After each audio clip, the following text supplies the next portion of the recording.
Torang jangan tertipu dengan topeng manusia. Ujilah segala sesuatu, apakah itu sesuai dengan firman Tuhan atau tidak. Tetapi juga torang jangan sampai torang menggunakan kerohanian itu sebagai topeng untuk menutupi torang pe keberdosaan, torang pe noda, torang pe aib.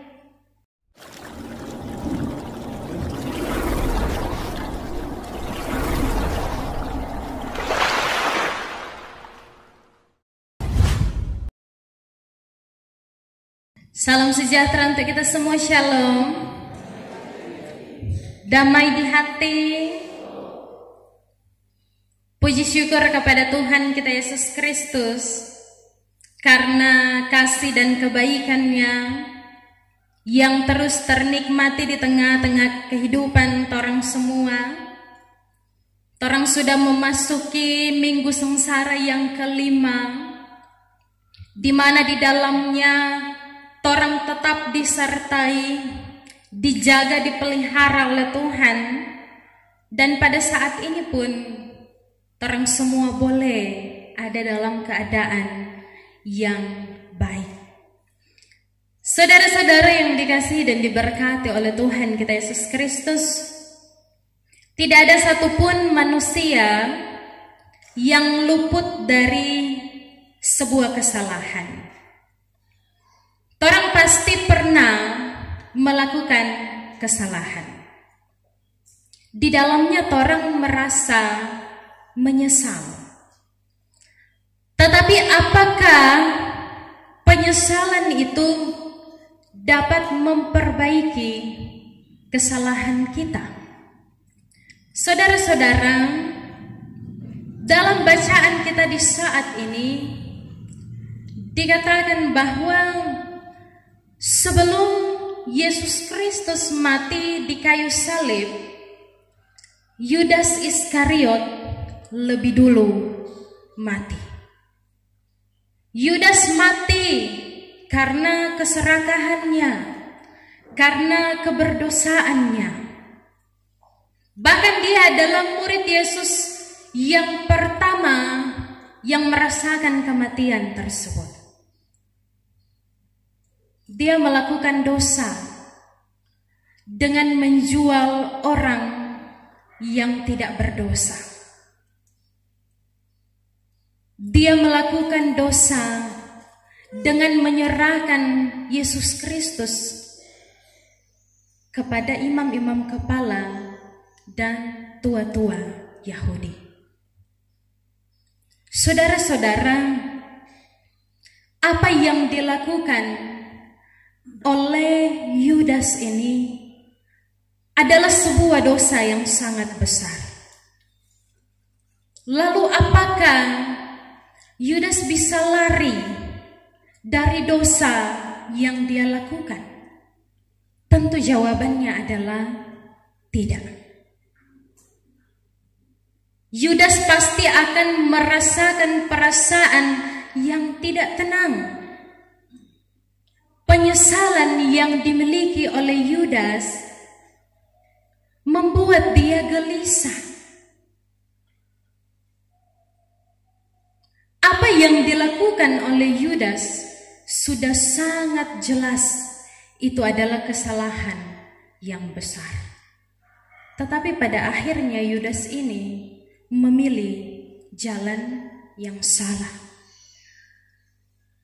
Saudara-saudara, ketika orang melakukan dosa, pasti dalam hati nurani kita, orang akan merasa tidak tenang, merasakan cemas, merasa terganggu. Hal tersebut juga yang dirasakan oleh Yudas. Hati nuraninya mulai berkata, engkau salah. Engkau berdosa. Engkau telah menyerahkan orang yang benar, orang yang tidak berdosa.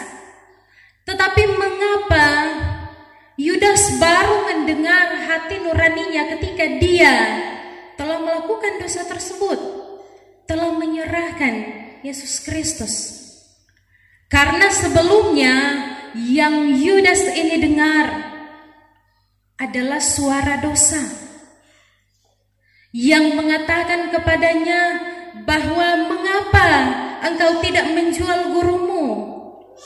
Jika gurumu benar Mesias, pasti dia akan dapat untuk melepaskan diri. Tetapi jika dia bukan Mesias, maka engkau telah melakukan hal yang benar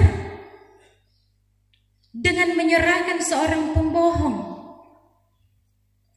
Pada saat itu Yudas hanya mendengar perkataan dosa yang menurutnya masuk dalam logikanya, yang menurutnya saat itu menjawab apa yang dia butuhkan, dia perlukan. Padahal dosa yang dilakukan itu akan merusak kehidupannya. Apakah ketika orang melakukan dosa, orang mendapatkan harga yang baik ketika kehidupan orang malah hancur? Ketika orang kehidupan malah rusak? Ketika orang kehilangan kehidupan kekal yang sudah disediakan untuk orang nikmati. Nah, saudara-saudara, dari bacaan kita di saat ini memperlihatkan bahwa ternyata dosa yang besar itu nyandak datang begitu saja. Dia dimulai dari dosa-dosa kecil yang orang lakukan. Misalnya sedikit berbohong, sedikit mengambil hak orang lain, sedikit berkompromi atas dosa, membuat orang lama-kelamaan akan berpikir bahwa dosa yang orang lakukan ini adalah benar, membuat orang membela diri, membela dosa yang orang lakukan. Padahal orang tidak tahu dosa-dosa kecil yang orang lakukan itu lama-kelamaan pasti akan menumpuk, membuat orang semakin jauh daripada kebenaran Allah. Kisah tentang Yesus Kristus dari bacaan kita di saat ini. Para imam-imam kepala, orang tahu mereka adalah orang-orang yang memberitakan tentang hukum Tuhan. Yudas Iskariot adalah murid Yesus Kristus yang setiap hari bersama dengan Yesus dalam pelayanan yang dilakukan oleh Yesus. Itu memperlihatkan berarti Yudas ini sangat dekat dengan kebenaran tersebut. Tetapi kemudian apa yang dilakukan oleh Yudas? Dia malah mengkhianati Yesus Kristus. Ketika para imam-imam kepala, tua-tua Yahudi merencanakan untuk membunuh Yesus Kristus karena iri hati yang mereka miliki, karena mereka merasa bahwa ajaran Yesus semakin dikenal, Yesus semakin terkenal, seolah-olah menantang tradisi mereka saat itu, membuat mereka merencanakan sesuatu yang tidak baik untuk membunuh Yesus.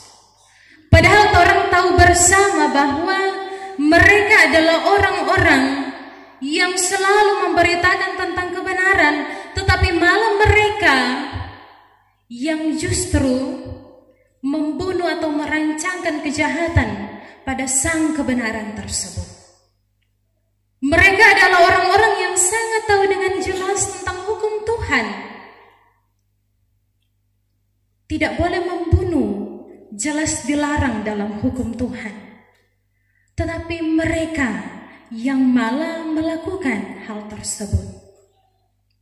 Seolah-olah tidak ingin menajiskan tangan mereka, tidak ingin mengotorkan tangan mereka, mereka membawa Yesus Kristus kepada Pilatus agar supaya mendapat penghakiman, dihakimi oleh orang-orang sekitar, oleh orang-orang yang hadir saat itu,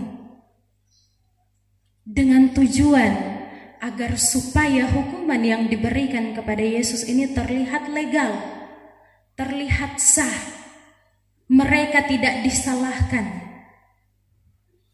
Rancangan jahat yang mereka perbuat mengatasnamakan agama dan kebenaran. Saudara-saudara, memang orang perlu untuk memiliki hati yang benar. Hati yang benar akan membuat orang tidak jatuh dalam dosa. Tetapi hati yang tidak benar akan sangat gampang membuat kita jatuh dalam dosa. Bacaan kita beberapa minggu yang lalu tentang Raja Daud yang menginginkan istri dari Uria.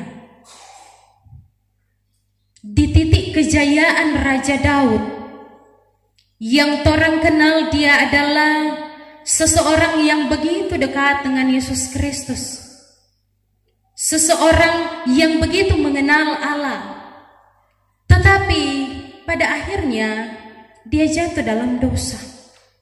Dia merancangkan satu kejahatan kepada Uria dengan menempatkan Uria di depan orang-orang untuk melakukan perang, di mana lawan yang akan mereka hadapi adalah lawan yang tangguh-tangguh, yang memungkinkan Uria untuk gugur itu lebih besar kemungkinannya. Pada saat itu mungkin Daud berpikir bahwa tidak ada orang yang akan tahu perbuatannya ini. Tetapi pada akhirnya perasaannya tidak tenang, gelisah. Hal yang terpenting yang ada dalam kehidupannya hilang ketika dia hidup dalam dosa tersebut. Banyak dari orang yang hidup seperti Yudas. Ketika melakukan dosa, ada perasaan yang menyesal, tetapi hanya berhenti di situ saja, tidak diikuti dengan perubahan sikap, tidak diikuti dengan pertobatan. Pada saat itu, ketika Yudas menyesal tentang apa yang dia lakukan kepada Yesus Kristus dengan mengkhianati Yesus, dia kemudian memilih jalan yang salah. Dia kembali kepada para imam-imam kepala, tua-tua Yahudi. Dia hendak mengembalikan uang yang dia terima dari mereka sebagai ganti, supaya Yesus Kristus hendak menerima hukuman.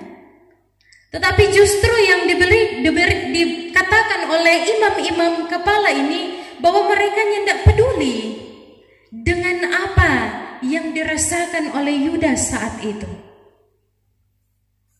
Karena respon yang dia terima dari imam-imam kepala, tua-tua Yahudi saat itu, membuat dia semakin putus asa dan pada akhirnya dia bunuh diri. Jika pada saat itu Yudas memilih untuk pergi kepada Yesus, mungkin dia tidak akan berakhir dengan bunuh diri. Yudas berpikir bahwa mungkin kasih karunia Tuhan sudah tidak tersedia bagi dia, sebab sungguh besar dosa yang dia lakukan. Dan pada akhirnya dia memilih jalan yang salah. Saudara-saudara, Yudas ini memang sudah banyak melakukan dosa. Sebab dia dipercayakan sebagai seorang bendahara. Jadi dia sedikit demi sedikit mencuri uang dari kas yang mereka kumpulkan. Memperlihatkan dan memperingatkan bagi kita semua bahwa memang perbuatan-perbuatan kecil yang salah yang torang lakukan akan membawa dampak yang sangat besar yang akan mengantar torang pada kebinasaan, pada kehancuran kehidupan. Dari firman Tuhan di saat ini hendak mengingatkan bagi kita semua bahwa kesempatan telah banyak diberikan oleh Yesus Kristus.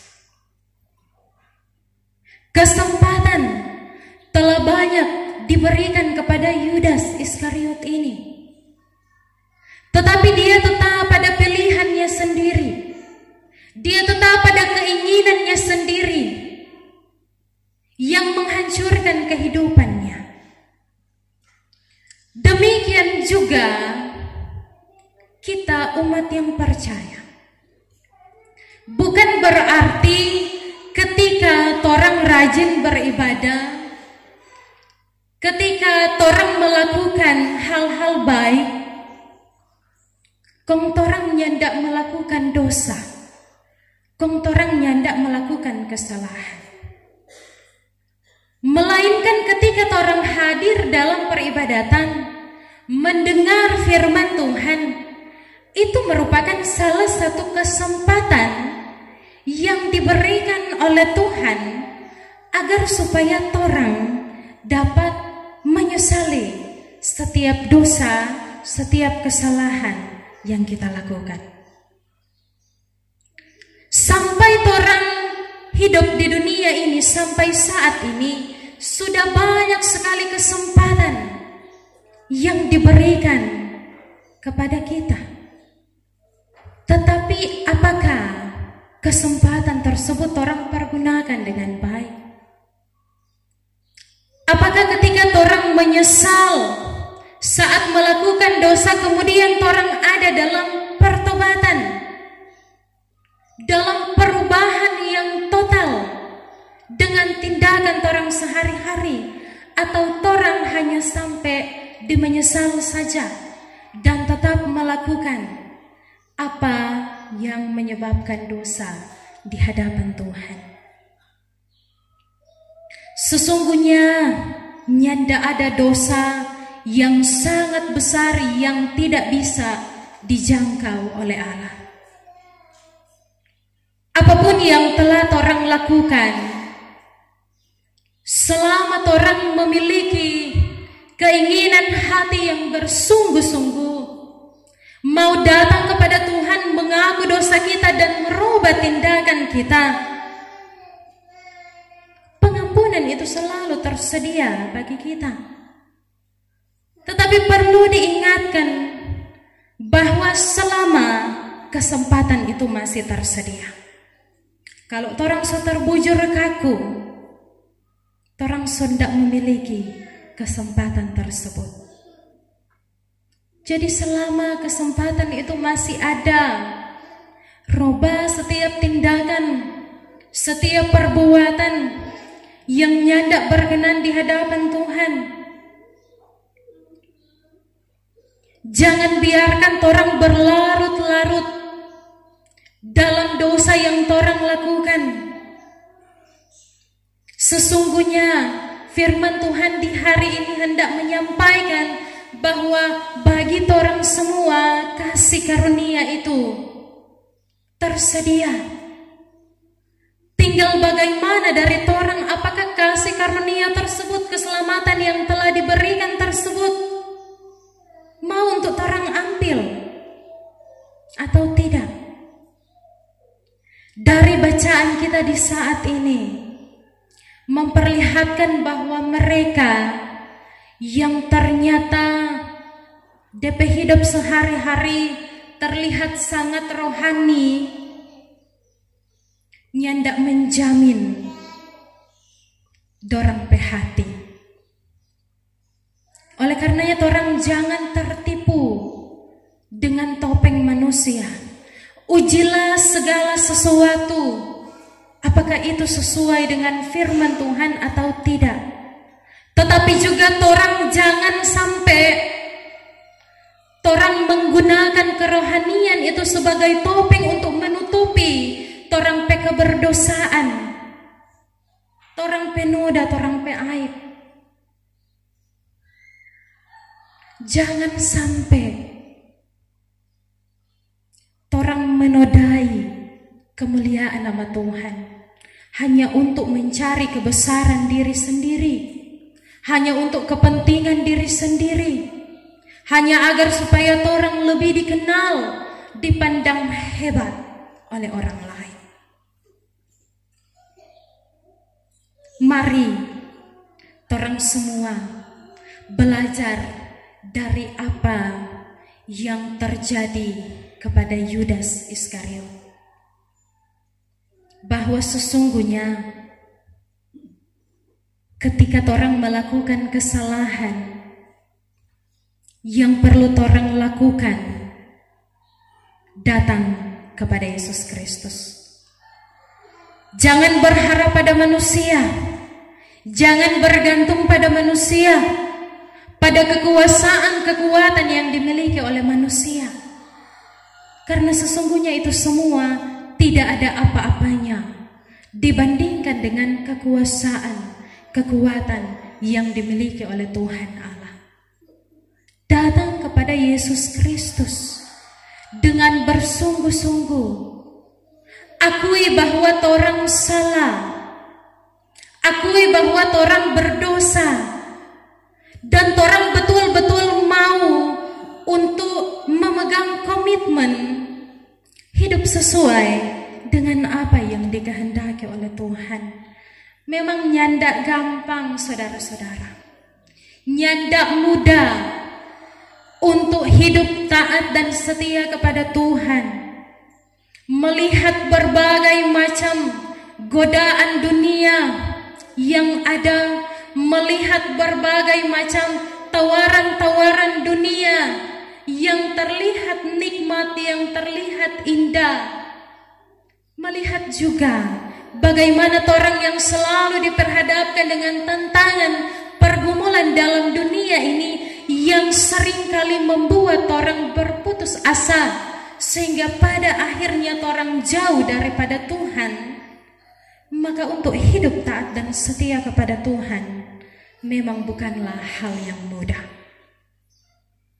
Tetapi satu hal yang perlu orang ingat bersama, bahwa segala sesuatu yang terjadi dalam kehidupan kita ini itu telah diatur baik oleh Tuhan, sekalipun itu tantangan dan pergumulan. Sehingga ketika orang menerima tawaran-tawaran yang juga menyilaukan mata, orang tidak perlu fokus pada dunia ini. Fokus saja kepada Tuhan, supaya orang nyandak tergoda dengan berbagai tawaran-tawaran dunia yang DP nikmat hanya sesaat, tetapi memberikan kesengsaraan yang kekal untuk orang semua. Mari pergunakan kehidupan yang Tuhan berikan bagi kita, kesempatan yang Dia berikan bagi kita, kesempatan yang tidak selalu tersedia. Jadi selama pintu itu masih terbuka, selama kesempatan itu masih ada, orang datang kepada Tuhan, bersedia untuk kehidupan kita dibentuk oleh Tuhan, bersedia untuk taat dan setia kepada apa yang Dia perintahkan. Karena dengan demikian orang yakin bahwa orang pasti akan menerima kasih karunia tersebut. Orang pasti akan layak untuk memperoleh kehidupan kekal yang telah dikerjakan oleh Tuhan, yang telah dijanjikan untuk kita umat yang percaya kepada Dia. Semoga Tuhan Yesus tolong dan mampukan orang semua dalam menghadapi berbagai macam persoalan kehidupan ini, sehingga di dalamnya orang tetap setia dan apa yang orang lakukan hanya untuk hormat dan kemuliaan nama Tuhan saja. Tuhan Yesus memberkati kita semua. Amin firman Tuhan.